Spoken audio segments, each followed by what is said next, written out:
In this video, I'm going to show you how to fix Disney Error 500. First, to resolve this issue, we will first head over to our device settings. From here, scroll down and tap on General. Once you're in the General Settings tab, look for iPhone Storage option and tap on it. Over here, you can either search for the app or you can scroll down and look for it. Then tap on the app. On the next screen, you need to tap on the Offload app option. A confirmation pop-up will come up. Now tap on the Offload app option here. It'll take a bit for processing, and then a reinstall button will show up. Simply tap on it to reinstall the app. This should resolve the issue, but if it doesn't, then you need to check if the app is running an older version. Head over to App Store.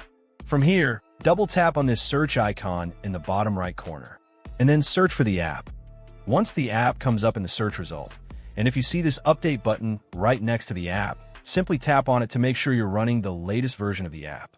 However, if you continue to encounter this issue, then you will need to completely reinstall the app, which usually resolves the problem. Head over to this screen the way we did before, and over here, tap on the Delete App option here to uninstall the app from your device. A confirmation pop-up will come up.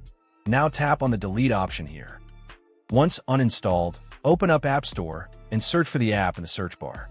After the app comes up in the search result, simply click on this cloud icon to install it back onto your device. Hopefully, this resolves the issue. If it does, consider sending a super thanks to support our channel.